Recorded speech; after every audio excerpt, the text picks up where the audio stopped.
పంజాబ్లో మరి కాసేపట్లో పోలింగ్ ప్రారంభం కానుంది. దేశ సరిహద్దు రాష్ట్రమైన పంజాబ్లోని 117 నియోజకవర్గాల్లో జరిగే ఎన్నికల కోసం పటిష్ట బందోబస్తు ఏర్పాటు చేశారు. 10 ఏళ్ల పాటు అధికారంలో ఉన్న అకాలీదళ్ భాజపా సర్కారు మరోసారి గద్దెనెక్కేందుకు పోరాడుతుండగా ప్రతిపక్ష కాంగ్రెస్, కొత్తగా పోటీకి దిగుతున్న ఆమ్ ఆద్మీ గట్టి పోటీ ఇచ్చేందుకు సిద్ధమయ్యాయి. ముఖ్యమంత్రి ప్రకాష్ సింగ్ బాదల్, అమరీందర్ సింగ్, సిద్ధు, భగవంత్ మాన్ తదితరులు ఈ ఎన్నికలు కీలకంగా మారాయి.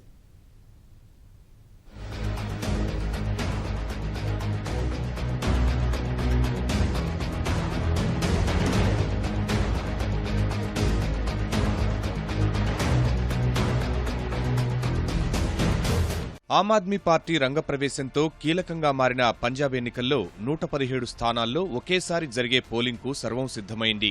అకాలీదళ్ భాజపా కూటమి, కాంగ్రెస్, ఆమ్ ఆద్మీ పార్టీ మధ్య త్రిముఖ పోరు నెలకొన్న సిక్కు సామ్రాజ్యంలో మొత్తం 1145 మంది అభ్యర్థులు బరిలో నిలిచారు. వీరిలో 81 మంది మహిళా అభ్యర్థులున్నారు.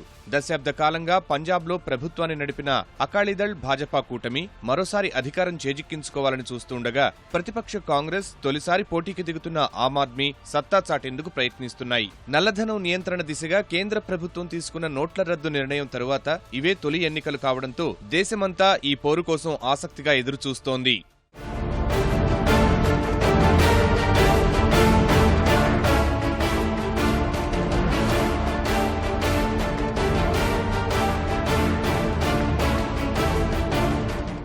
పంజాబ్లో మొత్తం 1,98,79,069 మంది ఓటర్లుండగా వీరిలో 93,75,546 మంది మహిళలున్నారు. 117 నియోజకవర్గాల్లో 22,615 పోలింగ్ కేంద్రాలు ఏర్పాటు చేశారు. ఎన్నికల ప్రచారంలో ఇటీవల జరిగిన కొన్ని హింసాత్మక ఘటనలను దృష్టిలో ఉంచుకుని పోలింగ్ కోసం భారీ బందోబస్తు ఏర్పాటు చేశారు.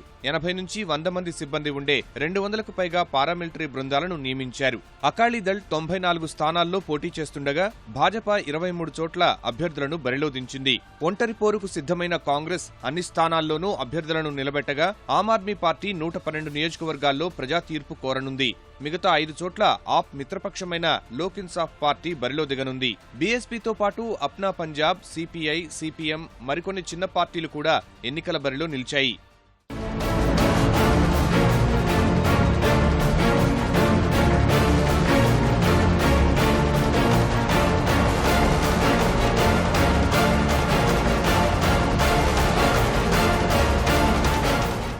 అకాలీదళ్ భాజపా కూటమి తరపున జలంధర్, కోటక్పురాలో 2 ప్రచార సభల్లో పాల్గొన్న ప్రధాని నరేంద్ర మోదీ పాకిస్తాన్ సరిహద్దు ప్రజల భద్రతకు భరోసానిస్తూ స్థిరమైన ప్రభుత్వాన్ని ఎన్నుకోవాలని ఓటర్లకు పిలుపునిచ్చారు. ఢిల్లీ శాసనసభ ఎన్నికల్లో ప్రభంజనం సృష్టించిన ఆప్ పంజాబ్లోనూ అదే ఫలితాలు పునరావృతం చేయాలనే పట్టుదలతో ఉంది. 2014 లోక్సభ పోరులో పంజాబ్లో 4 స్థానాలు గెలుచుకుని ఆశ్చర్యపరిచిన చీపురు పార్టీ మరోసారి పంజాబ్ విసిరేందుకు సిద్ధమైంది. పంజాబ్లో ఇప్పటికే విస్తృత ప్రచారం చేసిన పార్టీ సమన్వయకర్త అరవింద్ కేజ్రీవాల్ అవినీతి, శాంతి భద్రతలు, మాదక ద్రవ్యాల నియంత్రణ తదితర అంశాల్లో అకాలీదళ్పై విమర్శలు గుప్పించారు.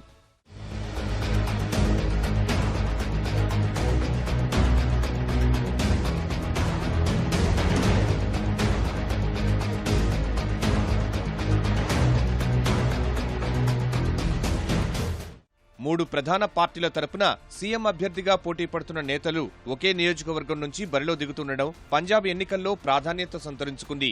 ఇవే తనకు చివరి ఎన్నికలని ప్రకటించిన కాంగ్రెస్ అభ్యర్థి అమరీందర్ సింగ్ లాంబీ, పటియాలా స్థానాల నుంచి పోటీ చేస్తుండగా అకాలీదళ్ నుంచి ముఖ్యమంత్రి ప్రకాష్ సింగ్ బాదల్, ఆప్ తరపున జర్నైల్ సింగ్ లాంబీ నుంచే బరిలో దిగుతున్నారు. వీరితో పాటు కాంగ్రెస్ గూటికి చేరి అమృత్సర్ తూర్పు టికెట్ దక్కించుకున్న మాజీ క్రికెటర్ సిద్ధు, జలాలాబాద్ లో ఆప్ ఎంపీ భగవత్ మాన్, మజితా నుంచి బరిలో నిలిచిన రెవెన్యూ మంత్రి బిక్రమ్ సింగ్, లెహ్రాగాగా నుంచి మాజీ సీఎం రాజేందర్ కౌర్ భట్టల్ తదితరులు ఎన్నికల బరిలో నిలిచారు.